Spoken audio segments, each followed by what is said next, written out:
Alright guys, so this is going to be the step of the process where we're going to trim, um, do some measurements, and then do a few steps. So what we're going to end up doing is this is when you're going to start trimming. When you start trimming is when you're going to need to introduce your calipers. You're going to need calipers to reload. I prefer digital calipers. Prefer those over the dial.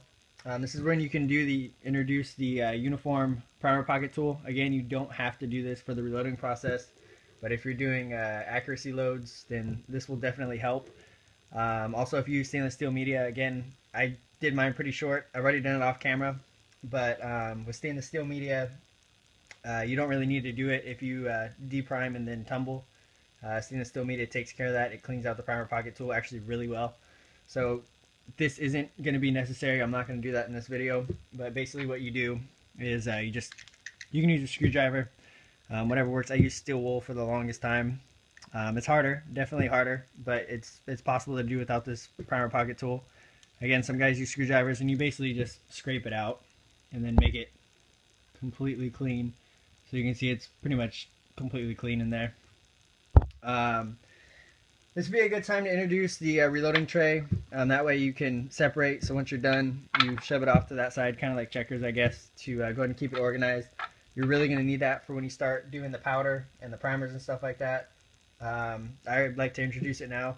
When I'm resizing and depriming, it's kind of easy to keep a pile to one side versus the other. Again, when you start introducing powders, when it's really important to have a tray. Again, we got a trimmer. I'm using the Lyman, the Universal. It's just something that I use. It's not the best, not the worst. Again, this is when you're going to need calipers for the first time. This is when you're going to need a reloading manual, or at least some information. I would highly recommend getting a reloading manual. I wouldn't recommend just going off of the internet. It's nice to have a physical book with you that has all the information. As you guys can see, it's got all the measurements that we need. It has all of the lengths, maximum and minimums, pretty much everything you're gonna need. It's pretty much, this is a must. If you need one thing for reloading, it's gonna be a manual. This one just happens to be the Speer reloading manual number 14. If you guys are interested in that, I think Lyman has a little bit better book. I forgot what number, but I think they have one that has a little bit more information. If you guys want, I highly recommend too, if you get a reloading manual, to go ahead and read it before you start reloading. It's got basically the how-to reloading information, not just caliber specific information. It's got reloading process information on there as well. But yeah, so what we're going to do is first go to the reloading manual and look at your maximum on the bottom. Again, we're reloading for 308, so it's got all the measurements. It has it right there, but it has it broken down right into here. Max case length is 2 inches, 2.015. Trim to length is what we're going to be aiming for, is 2.005. So this one right here, what you do is you go and throw it in the calipers. And then, as you can see, we're just below the max case length. What you can do, because it's below the max case length, you can leave it there. What the max case length is pretty much the maximum neck thickness, or neck length, where the case will actually fit in the rifle without jamming into the chamber and not feeding well. But because it's so close, it's probably not going to feed that well. And again, because we're going for accuracy, it's a good thing just to have everything uniform. So go and give it a... I also recommend using, at least with the Lyman, is trimming before you put in the primer. You can do it with the primer in, but this has a little ball detent right here where it allows it goes in the primer pocket to help keep it straight, and then you go ahead and lock it in, and then you just go ahead and start trimming a little bit. So we gave it a few trims, and now the new case length is 2.007. You guys probably can't see that. Alright, so that's the new case length, and that is well within. I usually try and get a few 10 thousandths within the recommended case length. So the minimum case length, well, it doesn't say the minimum, but 2.005 is what we're aiming for. We got 2.007, that's close enough for me.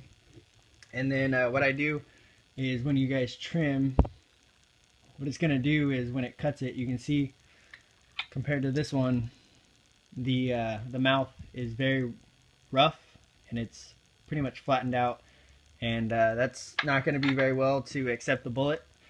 So that's when you get the chamfer tool, which is basically the same thing as a trimmer, but it's got angles on it to pretty much, I'll show you guys what it's going to do right now. So for the inside, this is going to chamfer the inside of the case, and then this will do the outside to go ahead and give it a nice cone to just kind of smooth out the lips.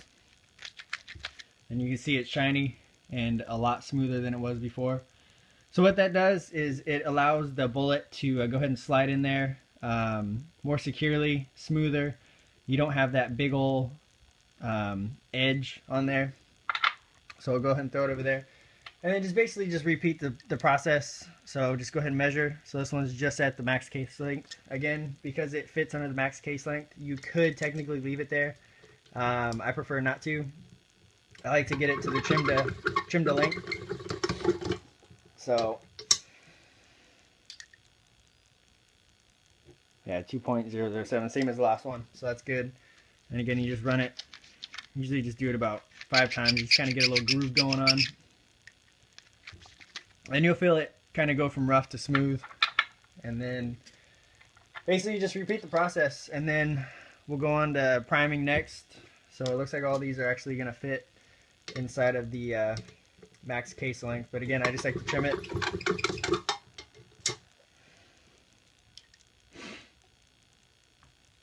So again, we're right where we need to be.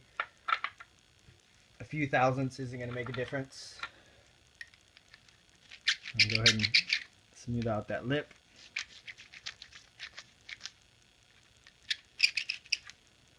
Alright, I'm going to focus that for you guys. And that's pretty much just going to be the process of trimming and trimming the length, pretty much. And cleaning out the primer pocket again. You just use the uniform tool or a screwdriver, whatever you want to use, and just kind of clean it out. It's pretty self-explanatory, pretty basic. If you go below the trim to length, wow, that one was huge. We're still not in the max case length. If you go below the recommended trim length, it's still okay as long as you don't go ridiculous amounts below.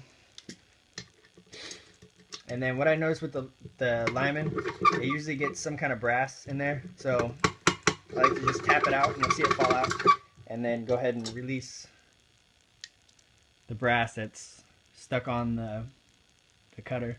So again, 2.007, which is close to where we need to be. And that's pretty much the process on that. I'm not going to draw it out anymore. You guys get the process. Again, this is where you're going to start wanting to introduce the trays, the reloading manual. You're going to need the calipers, and then your trimmer. And then optional, if you want to, the primer pocket tool. Again, it's not necessary. It's not an absolute. You have to have this tool. You don't have to have any of these tools. But the only two I would say that you would have to have would be the calipers and the reloading manual. Trimmer, not so much. You can kind of get away with it. But after you do it, you reload it a few times, it is going to be pretty hard and you're going to run into feeding issues. So that's pretty much going to be about it. I think the chamfer tool is pretty important as well. Again, you can get away with it, but I wouldn't recommend it. So, and if you guys are wondering what the sheet is, it's just a backup information just to go off of. It's always good to have multiple sources. This one I pulled from the internet. Again, I recommend having a physical reloading manual, and then having pretty much backup information just to confirm that information. You can never be too safe with reloading. So I'll go ahead and finish these up, and then I'll jump on to the priming. Alright, so in this step what we're going to do is we're going to go ahead and prime our cases. For this demonstration, I'm going to actually use the handheld primer. priming tool. I actually prefer the handheld priming tool for a few reasons. One is it does have a primer tray. It is a little bit faster than the press mounted primer seeder that I have. I do use the press primer seeder that comes with the press for my 223. The only reason is because for some reason the shell holder does not fit on this handheld primer tool. So I do use this. It is very effective. It's a little bit slower, not too bad. Once you get in a groove, it's actually not too hard. What you do is basically you resize and decap. You throw a primer in the priming tool, and then you shove it down, and then it go ahead and seats it. You get a little bit of a feel, but because you're using the ramrod, you do lose a little bit of feel. And that brings me on to the second reason why I actually prefer the handheld tool. The handheld tool is kind of like a trigger. You get to feel it with your entire hand, and you go ahead and feel, because what this does when you squeeze it, it shoves the rod up, which shoves the primer into the bottom of the case, and go ahead and shove it in there and seat it. Again, it's kind of like a trigger. It has stages, and you feel it actually going into the case. So it's a lot more sensitive, and again, it's a lot faster. So basically, it's self-explanatory. I'm going to make this kind of quick, or at least try to. You just squeeze it. Again, you'll probably see it. Go through the stages. So there's stage 1, stage 2, and then that's properly seated. And then you'll see that that's actually, it's below flush, but that's what we want. It's properly seated all the way. You don't want to smash it. You don't want to flatten it. You don't want it to protrude either. So that's what we want. Go ahead and do another case, just for demonstration.